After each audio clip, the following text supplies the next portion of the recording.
Thanks, Jonah. Day 3 of the MEAC tournament right now here in Norfolk.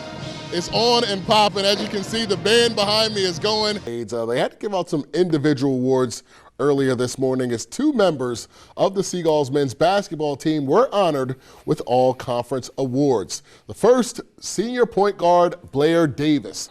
He said if the Indians could withstand the first 8 minutes of the game, that they should be fine. So we know this game could go either way at the Sports and Entertainment Arena in Southeast Washington, D.C.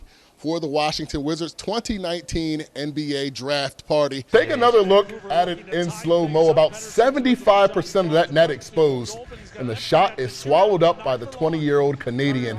No team in the NHL hotter than the Philadelphia Flyers right now. Obviously, some pretty big expectations for NSU.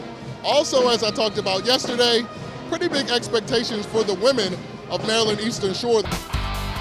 Welcome back to 47 ABC News at 6. I am Trayvon Miles here live at the Xfinity Center on the campus of the University of Maryland, College Park.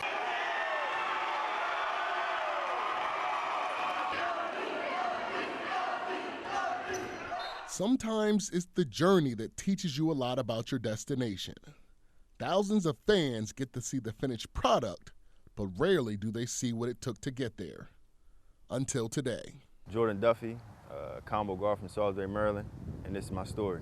Before Jordan Duffy was a high school and college basketball star, his basketball career began here at the local Salvation Army. Some days I wouldn't go to school. My mom would tell me, like, you can't go to the Salvation Army if you don't go to school, but I would still sneak out the house and come over here. So, like, being in here by myself, like, working out by myself, I fell in love with the game, and I realized it's something I wanted to do for the rest of my life. I never had to question where he was at, because I already knew where he was at, because it's always been his passion. So it's like a safe haven, home away from home. They won the championship his last year. They put on a show. Score was 98-90, and Jordan had 58. So it was an unbelievable game. I'll never forget that game. After a dominating career at the youth club, Duffy sought to begin a promising career at James M. Bennett High School. That was until a night that forever changed his life. That night, my mom got a call. She just rushed out the house. I'm calling her. I'm like, she didn't answer the phone, so I called my older sister. And my older sister told me, like, yeah, your uncle just got shot. Jason Lee Lewis was shot and killed on September 17, 2010, 9 months after he was released from a lengthy prison sentence and just 3 weeks before his 37th birthday. Anybody know me know how close I was with him. Like, before my games, when I played here, he would call before every game and give me a pep talk. That tragedy is what Duffy attributes a lot of his anger and defiance to in the coming years. It put me in a dark place. Like, I didn't want to be around, not even my family. I just wanted to be alone. So it just put me in like a real dark place at that time. I was in and out of truancy court. How was basketball? Didn't even play basketball. Didn't touch the basketball for that whole year. After finally getting back on track on the court and showing promise for years as an underclassman, Duffy entered his senior season as a Clipper with massive accolades and expectations. But it was over just 2 full months after it started. Refresh my memory, how did that 12th grade year end? I failed off the team. Okay.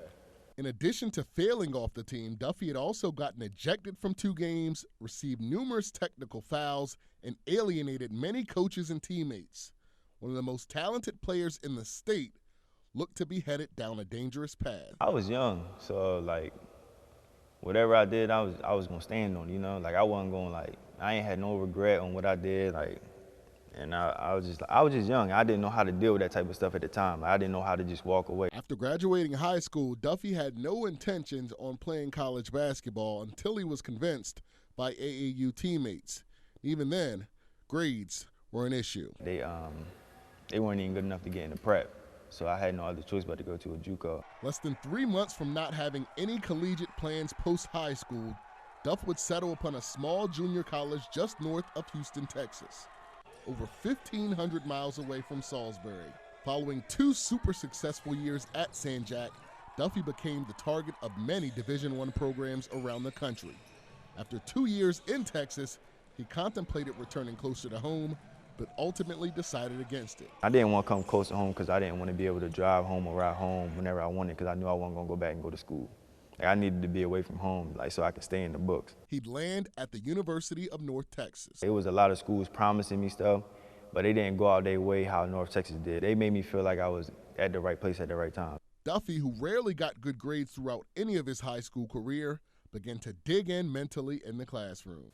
I think knowing that nobody in my family graduated college, that's when I started taking it serious. I was like, I could be the first one. Like, I can change how things go in this family. After plenty of ups and downs in Denton, Duffy enjoyed 2 successful seasons as a member of the Mean Green. Green, 11:50 in the half. Duffy fires up a 3, and he gets it again. But what happened after the season ended was perhaps the most impressive thing of his career. May 11, 2019, North Texas spring graduation. It kind of felt like a dream waking up that day, how much I've been through. I seen the way my little brother was looking at me with my cap and gown and stuff on, and it was like, I looked in his eyes, you could tell like he wanted to be there someday. How happy my mom was like the biggest thing for me. She couldn't stop smiling that whole day. It was like the best Mother's Day gift in the world, seeing him in that cap and gown and just to know he made it. You know what I mean? A message in itself. After enduring so much tragedy in his career, triumph for Duffy along with his family. He can bring a lot of life lessons to the kids that are coming up now. You know, he's had a lot to overcome. He really, and he's done it. Jordan Duffy is a reminder that the impossible is not that far off. A kid from Salisbury, soon to take his game and story worldwide. Trayvon Miles, 47 ABC.